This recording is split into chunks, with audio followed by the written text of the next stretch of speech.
The theme for 2024 is a grand rising. The theme for July is practice makes imperfect. Topic for today, what if perfection isn't the goal?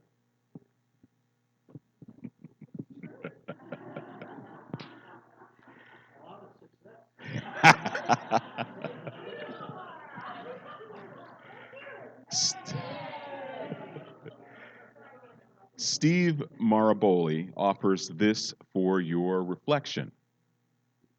Stop trying to fix yourself. You're not broken. You are perfectly imperfect and powerful beyond measure. And this insight from Henry Nouwen, hope I pronounced that right. Letting go of the desire to be perfect lovers and allowing God to love people through us. That is the great spiritual call that is given to you and me. So let's affirm together. I embrace the beauty of my divine imperfections. Thank you. Boy, that's a process, isn't it? And now, Reverend Kathleen. Thank you.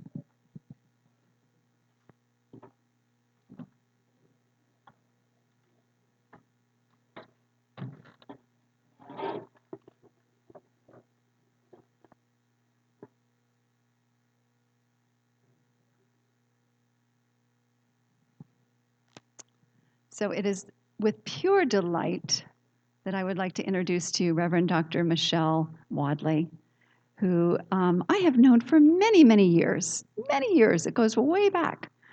And it's just such a delight to have you here today. Again, actually, we had you at one point in time speak for us when we were in Woodmill. So it's a delight to have you back today. Yes, that's when we were affiliating with CSL.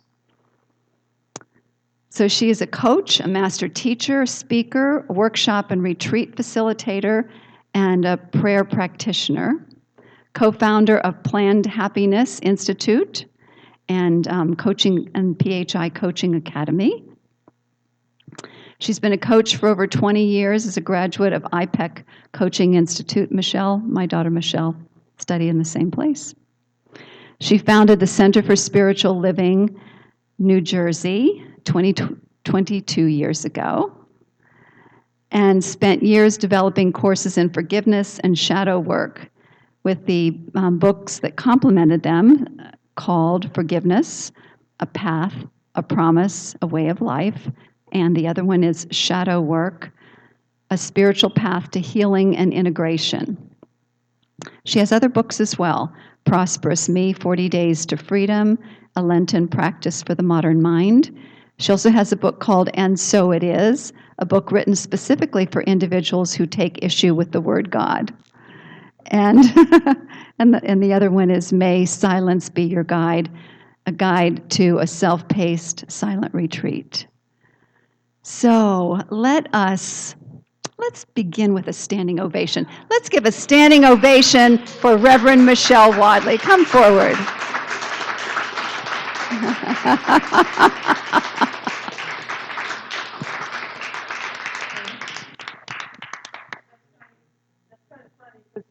We Americans have a different habit from Canadians. In Canada, you actually have to do something before they applaud. In the United States, we tend to applaud, pretty right up front. So good morning, everybody. It's good to be here. My preferred pronouns are she and her. My lineage is English, Irish, Scottish, and German. And we are, whether you know this or not, we are actively working on, right here, the Lenni Lenape Native Indian lands. And I like to acknowledge that so we don't get all huffy thinking that we did all this. I want to remove this microphone. Who should I give it to? Thank you. I didn't want to. Thank you. So one thing I did with my community for many, many years was to start with this affirmation. So I'm just going to ask you to repeat after me just for fun. Oh, Today is the most glorious day of my life. And I used to have people say, how could today be the most glorious and then next day be the most glorious? Well, isn't that the way life unfolds, continuously unfolds? By the way, there's a lot of high vibration in this room. There's a really sweet, high level, spiritual joy that I sense. I've been doing this work for a long time. My community, the CSL North Jersey, I left it just back in January. And so now I'm kind of a free bird floating around and moving around the country, primarily facilitating practitioner retreat training weekends and such. And but it's very fun to have the fun, but not the work behind it. Because I used to say that the 20 or 30 minutes you get on a Sunday was the reward for everything else. You know, sometimes and people would come along and they'd want that Sunday spot. I'm like, but you know. So anyway, it is good. Now I get to have my cake and eat it too. So the question about perfectionism, what is perfect? God? Okay. So if right now you were told that you had to worship the Bible and the Ten Commandments and that you couldn't use the Science of Mind textbook and you had to be in that kind of God, would that be okay with you? Yeah, so it's interesting what's going on in our country, isn't it? And I got to tell you, this is a time, and those of you who are home watching us live stream, if you can't get here, I'm sorry about that. But I got to tell you, if you can get here, I would get here every time because it's time for you and me and all of us and those of us who worship the freedom of an essence that avails itself through us. It's time for us to truly unite. Not agree. That's different. But unite in consciousness.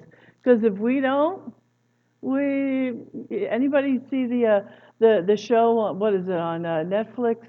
High Castle. The Man in High Castle. Yes, it's a little scary. But perfection, the idea of perfection or imperfection, is nothing more than a perception. Now, I'm born and bred in New Jersey. My email is Rev Jersey Girl. Oh, thank you very much. My email is Rev Jersey Girl. My Facebook page is Rev Jersey Girl. I eek. All of me. I know the way I sound. I get it. You know, well, you won't notice it as much here, but I go out west and they go, "Where are you from?" They all think I'm from New York. I'm not even close. And we're snobs about pizza in New Jersey. We all have what we think is our favorite pizza, but there's a little bit of a collective agreement that we have some of the best pizza. I know Chicago has good pizza, but that's a different kind of pizza. And if there would be an argument if you tried to convince a lot of people in New Jersey, although there's some people that don't care, but that Domino's is a pizza. It must be its own food group, but pizza it is not. My favorite pizza is the one with a little bit of a soft crust, but too much cheese and oil on the top, so when you fold, and you don't cut it with a fork and knife. Don't put pineapple on my pizza. And you fold it in half, and the grease kind of drips down your arm a little bit. Perfect pizza. To me. Because that's my perception. That's my perception. You know, Ernest Holmes said, and you all know this, it's the classic, change your thinking, change your life. I think that's a little bit too narrow. I think it needs to be change your thinking, speaking, daydreaming, pondering, imagining, change your life. Because we are not just the creation of our thinking, because thinking is pretty conscious. You and I are the result of the conscious and the unconscious, of the spoken but the unspoken. And that's where we don't quite pay enough attention very often. You ever have an experience with someone where suddenly someone is annoyed by you and you're like, but I didn't say anything. But you might not have taken time to think, what was I thinking at the time? What was I feeling? We forget how much we communicate from here. The bulk of our communications are down here. Because I know almost nobody here. I know Reverend Kathleen for a number of years, but not an extended amount of time. But I can get a feeling, and the feeling is not because I've been listening to you so much. The feeling is all of that we have actually not communicated. Right? You get that? Your perception and my perception for me is everything. You can write with a Bic pen, or you can write with a Mont Blanc. They both write. But it's our opinion that forms the filter through which we see that experience. Right? And we often, I find, not often enough, we don't pay attention to what is the filter. What am I bringing to the table? What am I seeing the world through? And quantum physics has certainly done enough to support the idea that your perception and my perception is how we create our life experience. Now, we've known that for decades. I'm not impressed with science. They're just catching up to us. That's the truth. I'm not trying to be some, but they're catching up to us. They think they're all that. As they used to say, they're all that in a bag of chips. That's old, but. But the fact is, they are catching up to us because we have known, and I don't know about you, I have been a metaphysician my entire life. My entire life. I was never anything else. So my perception of the world was that this was my church. And my God dwelled within my church. So for me, I never felt compelled to go to a Sunday service anywhere. So the fact that I'm a minister is fairly shocking. It truly is. And it's funny because my best friend in high school, we were equal troublemakers, equal bad behaving, getting in trouble kind of people. And then we fell apart for a few years. Then we came back to each other, and I had been on the path of science of mind, becoming a minister, and she became a unity minister. It was kind of interesting. So what that says to you, what it should say to you, is that the ministers and those of us in this position have made more mistakes than most of you. We have sinned more than most of you have. We have made more errors and more transgressions. How do I know? Because it is rising above those things that caused us to grab the God of possibility. Right? And I know you don't want to admit everything right now, Kathleen. I teach, my focus in life is to take the science of mind teaching, and through forgiveness work and through shadow work is to help to support individuals to get anything that's in the way out of the way. You know how we are walking around always trying to function on top of dysfunction. And yeah, but that's what we do. We're functioning on top of dysfunction. Some of us know it, and so some of us do that work, and some of us just function so well that we don't notice. You get along, you get along, everything's moving, so you don't quite know. But there's a couple of ways of looking at this concept of perfectionism, and I've never been a perfectionist.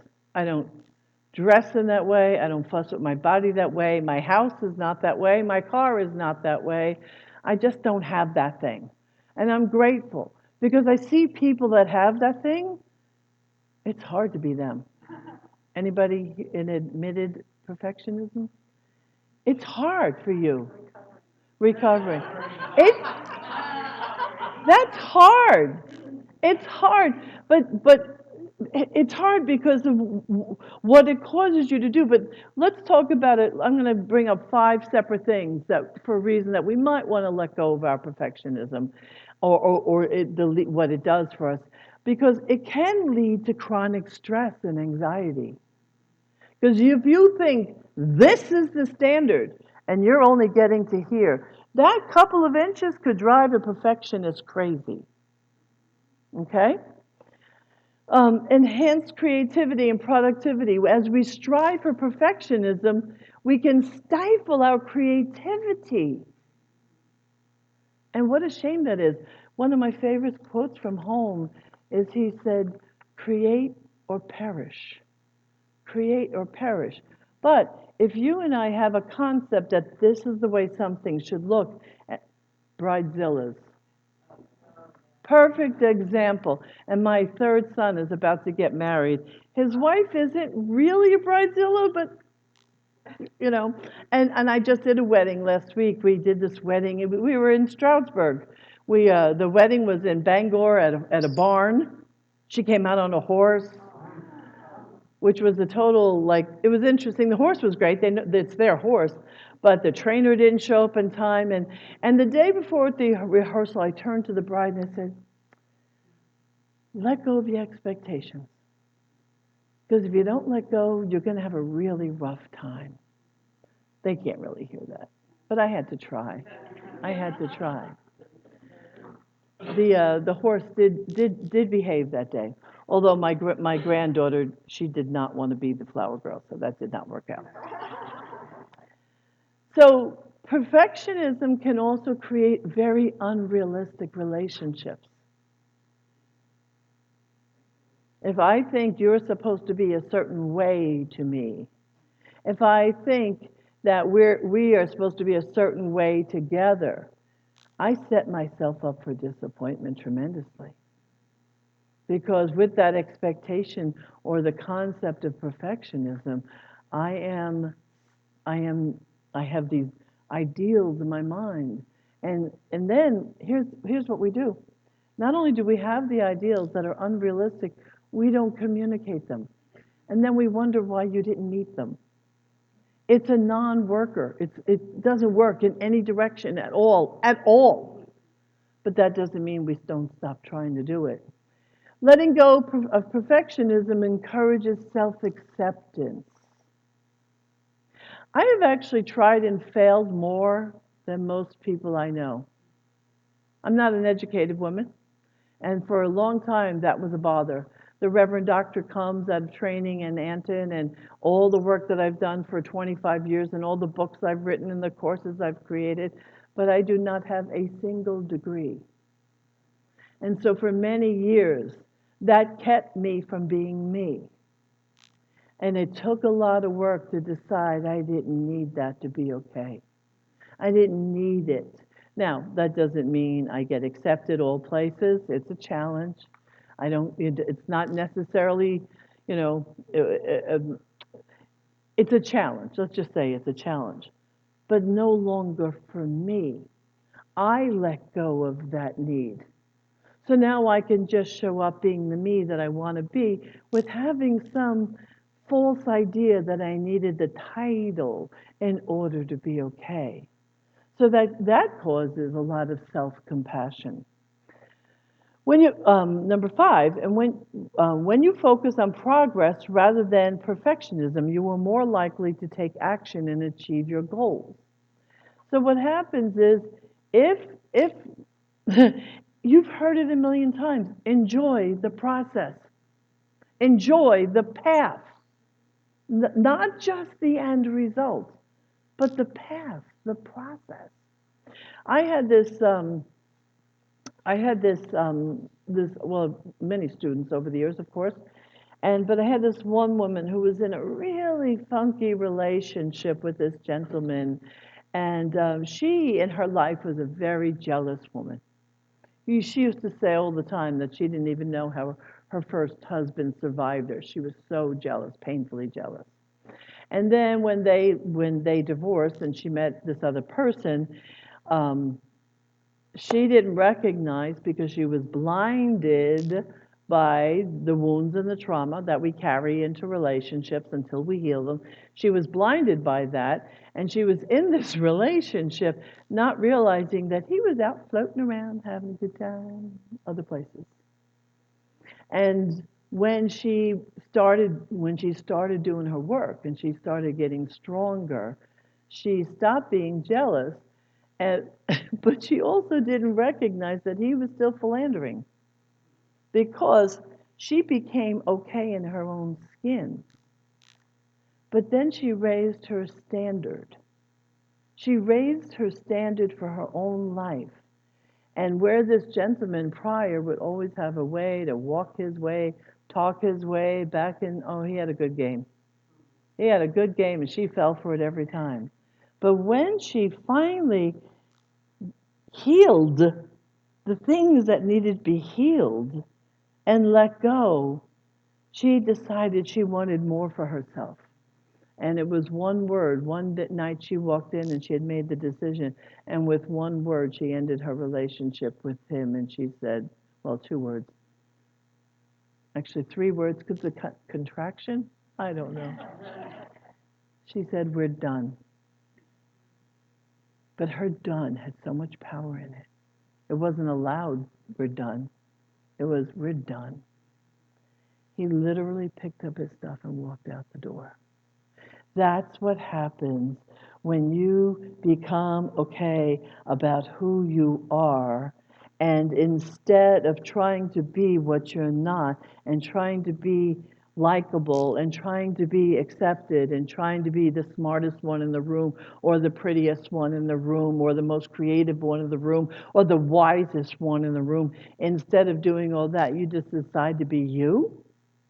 In that moment, you plug into your truest perfection, which is God as you. God as you. That is your perfection. So there can be no imperfection. The flaws are not flaws, they're aspects. They're just aspects. I mean, come on, ladies in the room, those of us getting a little bit older, we have to subscribe to this idea, don't we? Because she's giggling over. She knows where I'm going. There's a point in life. There's a point in life where you're walking around and as a woman, you're walking around and you're noticed and you're enjoying that a little bit and you act a little snobby, like, oh, you don't want anybody saying anything to you, and then all of a sudden they're not saying anything anymore, and they do the proverbial thing and they call you ma'am. And you've crossed over. You've crossed over.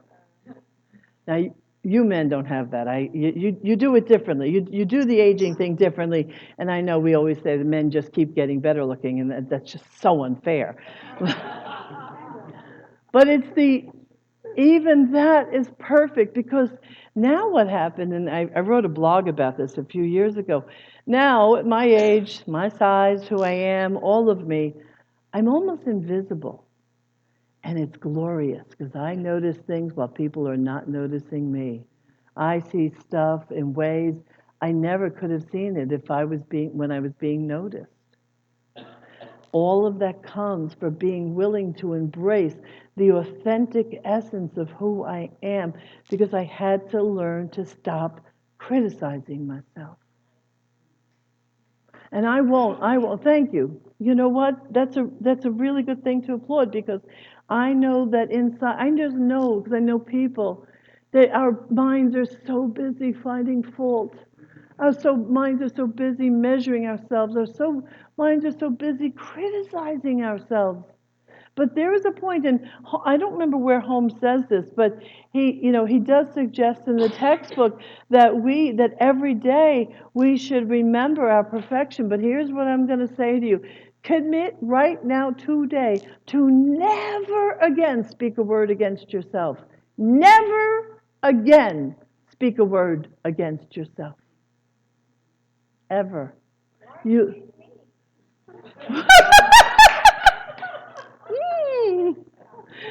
When you look in the mirror, don't you dare criticize that person looking back. Whether you're young, whether you're older, whether you consider yourself beautiful or not, that person has earned the right, that person has earned the love, that individual deserves to be loved and embraced and considered perfect as they are. as they are. That's who we are. Or that's what I wish, want, hope, and dream that we can be as a culture of people. A culture of people that we look in the eyes of individuals and what we see is love. That was a great exercise before. I didn't know any of the words, but I totally got sang to. Thank God I was with somebody who could sing. Got lucky there. But all of this is dependent upon your perception. Your perception is formed by many things, by many, many things. But it's not stagnant. It's not stagnant. You can ebb and flow that perception. You can shift it. Gabor Mate, do you know Gabor Mate? Gabor Mate said, trauma is not what happens to you, it's what happens inside of you. So what that means is it's not the stories of your life that make you who you are. It's what you tell yourself about those stories. Your perception of those stories.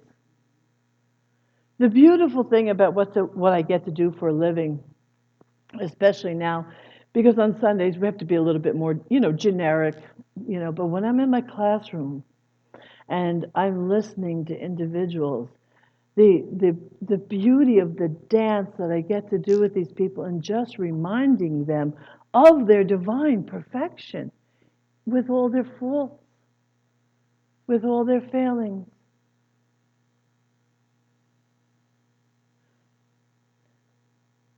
Two things can happen. Well, many shades of that, but sometimes we walk into a place like this too, and we're all so happy that sometimes you leave your pain at the door, which is good. It's nice to have a reprieve on Sunday, right? But I know that even as I'm talking, I'm putting salt on somebody's wounds now.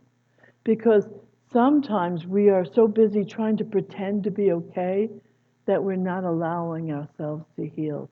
Anybody know what I'm talking about? And we have these addictions, and I talk about this all the time because I think it's an important thing to share everywhere. We have an addiction to being nice. And that addiction, now, it's not that I don't want you to be nice, but your addiction to being nice causes you to be inauthentic if it's an addiction and if it's not real. Do you get that? So it makes you speak a certain way or be a certain way or accept behavior when you don't really want to accept that behavior. And the other addiction is your addiction to being liked. Please like me. Please like me. And that in that, I'm denying who I am in so many aspects of who I am. Is that obvious? Can you get that?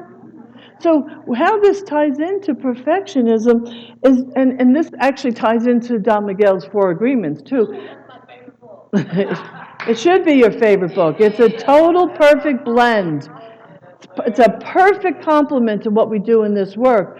But where he talks about not taking things personally. Face it, because if I insult you, you're only upset if you agree with me. Only if you agree with me. Now, I've been teaching the four. I met Don Miguel when his English was actually worse than it is now.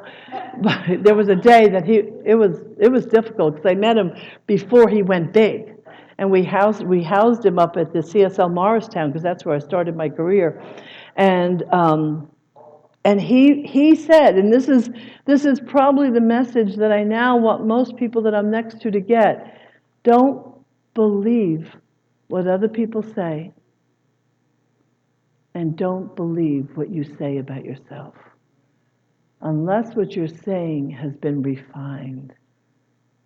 So the workshop, this is where I said I would say more, the workshop I'm going to do today is just a down and dirty 60 minutes, maybe a little bit more, introduction to the concept of shadow.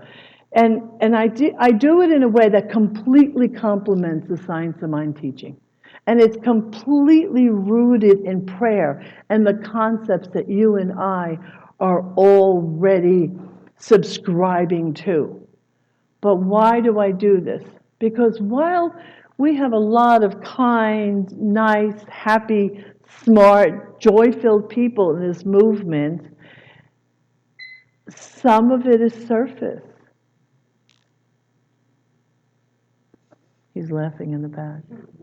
Some of it is surface, and I'm not calling you out. I'm not trying to say that you're not really who you are. I don't mean to make it sound like that. Because what I have found that most people don't even know that they don't know.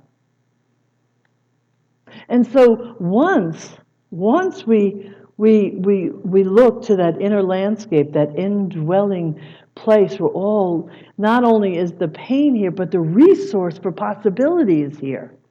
And once we learn how to mine that and uncover that, there is a place for freedom and perfectionism and authenticity that is mind-blowing. Mind-blowing. I'm probably out of time, right? Because I don't have a timer. Okay. All right, that's fine. Yeah, thank you. I felt it. I felt the tension. I felt the spiritual hook. It's all good. But, and I know, thank you for being so with your camera. She's on it, though. She's on it. Here's the thing. We want to be who we are. And actually, we spiritual teachers, we want that for you more than you might even realize. And there are aspects and qualities and beauty and power that you have not yet accessed because it's been covered up in some of the muck. I really hope you come to the workshop today. I really do. Down and dirty, 1 hour, you can barely scratch the surface, so it's going to be a very active 1 hour. And then we're teaching the class starting in September, and not only will you get tremendous tools from that, it'll also be a fundraiser for CSL Delaware. So let me pray us out of this. And if you will, join me in knowing right now that there is a power, a presence of love, an ebb and flow and a movement of this intelligence that is absolutely seeking to have its way with us. Totally on fire for us. And as we speak the yes, and you like to, so speak it now. Yes. That yes opens doors. That yes opens hearts. That yes is an invitation for the presence to suddenly download itself in, through, and as us. And I know for each individual here, for each individual at home, and for later viewing, that each of us are ready to embrace the fullness, the beauty, and the authentic essence of who we are, bringing positivity, bringing authenticity, and bringing love to the planet at large. Let us accept this charge, and for this I am so grateful. I release this word to love, to law, and to the awe of life itself. And so it is. Thank you. Thank you. Awesome.